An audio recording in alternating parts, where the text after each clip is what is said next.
या संपामुळे एफटीआयचे प्रश्न मांडू शकलो, राजकारण काय असतं याचा अनुभव आंदोलन काळात आला, अशी प्रतिक्रिया एफटीआयच्या विद्यार्थ्यांनी दिली आहे। त्यांच्याशी बातचीत केली आहे आमच्या प्रतिनिधी अश्विनी पवार यांनी।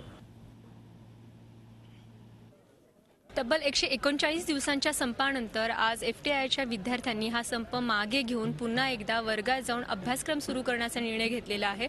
आणि 139 दिवसानंतर हा जो निर्णय घेतलेला आहे त्या निर्णय घेण्यामागचं नेमकं कारण काय आहे हे विचारत माझ्यासोबत अमेय गोरे आहे। एवढे दिवस एवढी चर्चासत्र झाल्यानंतर मिनिस्ट्री बरोबर अजूनही जर म्हणजे राजवर्धन सिंग राठोड यांच्याबरोबर राज्यमंत्र्यांबरोबर पण चर्चा झाल्यानंतर जर आम्हाला असं सांगितलं जातं की आम्हाला हा निर्णय घेण्याचा अधिकार नाही आहे, तर त्याच्यानंतर आमच्या हेच लक्षात आलं की थोडक्यात ह्यांच्याबरोबर चर्चा करून आणि ह्यांच्या विरुद्ध स्ट्राईक करून आणि आपले स्वतःचा अभ्यासक्रम मागे टाकून काही उपयोग होणार नाही आहे। जो विरोध आहे आणि जो प्रोटेस्ट आम्हाला करायचा आहे तो चालू ठेवायच्या इतर पद्धती आम्ही शोधून काढणार आहोत। व्हिडिओ जर्नलिस्ट विकी कांबळेसह अश्विनी पवार, झी मीडिया, पुणे।